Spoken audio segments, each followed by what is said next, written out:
सांगली मिरज कुपवाड महानगरपालिका प्रशासनाकडून सध्या शहरात अतिक्रमण हटाव मोहीम सुरू आहे। काही आवश्यक ठिकाणी अतिक्रमणाविरुद्ध कारवाई होणं आवश्यक आहे, याबाबत आक्षेप नाही। परंतु प्रत्यक्षात महापालिका प्रशासन गरीब व सर्वसामान्य नागरिकांवरच कारवाई करत असून धनदांडग्या व राजकीय लोकांच्या बेकायदेशीर बांधकामांकडे जाणीवपूर्वक दुर्लक्ष केलं जात असल्याचा आरोप मनसेचे सांगली जिल्हाध्यक्ष तानाजी सावंत यांनी केला। आज मनसेच्या वतीने सांगली महानगरपालिकेसमोर जवाब दो आंदोलन करण्यात आलं। त्यावेळी ते बोलत होते। गरिबांचे छोटे व्यवसाय, हातगाडे, दुकानं यांच्यावर तात्काळ बुलडोझर चालवता जातो।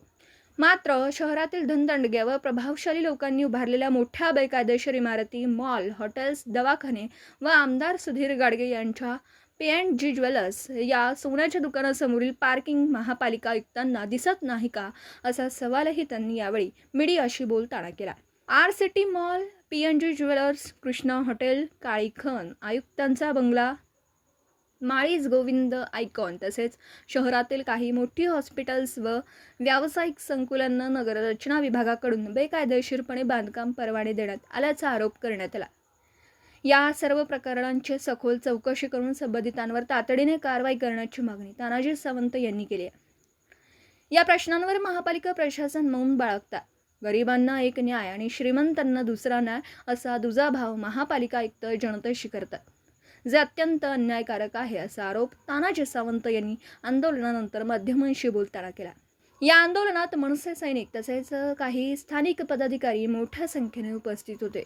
महापालिकेने सांगली शहरातील गोरगरिबांची अतिक्रमण काढायचा सपाटा लावलेला आहे, परंतु श्रीमंताचे धनदांडग्यांचे अतिक्रमण अजिबात काढत नाहीत। अनेक आता सांगलीची स्मार्ट सिटी करावी म्हणून आमदार अगदी गाजावाजा करतात, परंतु स्वतः आमदारांचं पार्किंग P&G गाडगे शोरूमचं बाहेर पार्किंग आहे, त्याच्यावर मात्र आयुक्त मौन बाळगून का आहेत।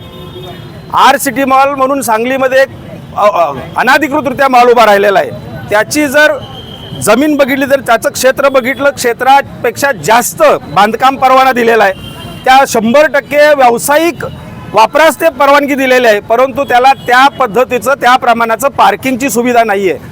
मग आयुक्त काही डोळे झाकून झोपलेत का? त्यांच्या बाजूच्या झोपड्यांचं, बाजूच्या खोक्यांचं अतिक्रमण निघतं आणि समोर असणाऱ्या त्या बिल्डिंगकडे दुर्लक्ष होतं।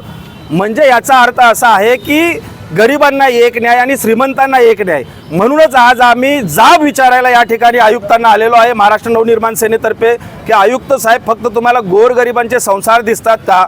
श्रीमंतांचं दिसत नाही आहे का? अनाधिकृत पार्किंग, अनाधिकृत बांधकाम, मग ह्याच्यावर तुम्ही काय करणार? आज आमचा त्यांना आम्ही जबाब विचारणार आहे। त्यांना आम्ही एक 5-6 मुद्दे दिलेले आहेत। अनेक बिल्डिंगी आहेत ज्या अनाधिकृत आहेत, अनेक व्यापार आहेत ते अनाधिकृत आहेत, अनेक मोठ्या मोठ्या राजकीय नेत्यांचे व्यापाराचे अतिक्रमण आहेत, ते आम्ही लेखी निवेदनामध्ये त्यांना दिलेले आहेत। आणि ते जर का त्यांनी येत्या 10 दिवसात त्याच्यावर जर कारवाई केली नाही तर नंतर आयुक्तांना मनसे स्टाईल काय आहे ते ह्या सांगलीमध्ये बघायला मिळेल, एवढं या ठिकाणी मी सांगतो। दिवसभरातील घडामोडींचा आढावा घेण्यासाठी पाहत रहा N24 मराठी न्यूज चॅनल।